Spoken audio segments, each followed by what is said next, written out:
Hey, David from davidwygant.com.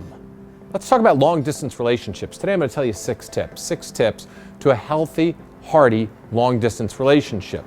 Now, for those of you that live in like farmland country, or for those of you that feel like there's not enough talent in your small little pool, a lot of you will basically go outside the box and start dating long distance. Now, long distance has lots of issues. So let's talk how to keep it healthy and happy.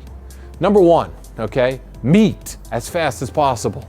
The minute you feel chemistry with Mr. or Mrs. Long Distance, you need to go and literally get an airplane ticket. That's right, airplanes were invented, so that way long distance becomes short distance.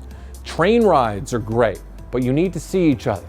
You see, the flirting is really wonderful, but a lot of these people like to have cyber affairs and basically take women for a ride. I've seen that many times before, married men who basically need some jerk-off material and they basically go and they flirt with a woman online, or there's just, a lonely person out there who really never really wants to meet somebody, but they like to have this mental affair, this mental fling. They feel like they have a girlfriend or an imaginary girlfriend. So one of the things you need to do is you need to see it.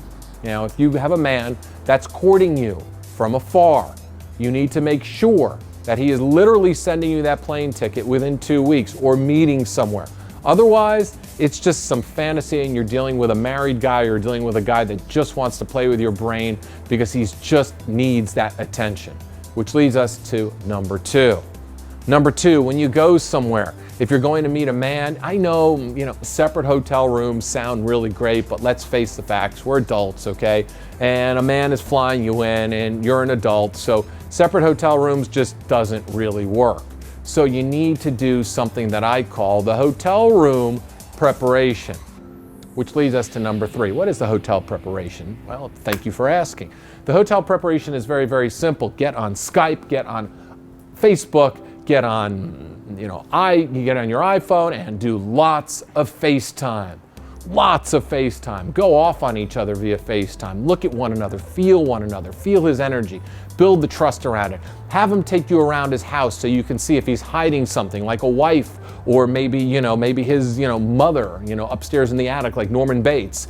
You need to find out whether or not this guy is trustworthy. So literally have him take you around with the phone. Have him FaceTime him at the office one day.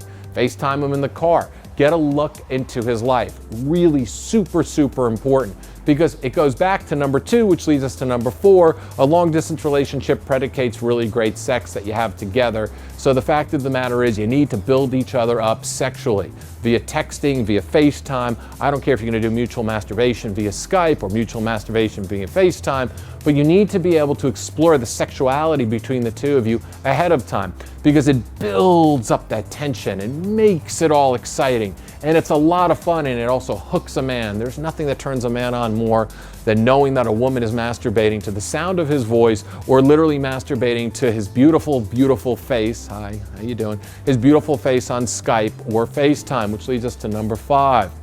After this rendezvous weekend on how to make this long distance relationship work, you need to make it a regular basis, and which leads us to that thing. You can't go date some guy, okay, that's got 3 kids and he lives in Iowa and you're never going to move to Iowa. So immediately, do not date that guy right off the bat. The guy has to have the same type of lifestyle as you. He's got to be willing to move. These are conversations that you need to have in the get-go, because if it escalates and you have sex and you do all these fun things, then you're going to want to have a long-term relationship with that person. So make sure your viewpoints are really well aligned, which leads us to number 6. Have a plan. Have a direct plan. Okay, you're going to go once every 2 weeks to his place. He's going to come to you. I think you need to see each other at least 1 weekend a month, preferably 2 weekends a month. That way the relationship can absolutely flourish. Not only that, you need to, within the first 6 months, spend at least 2 weeks together.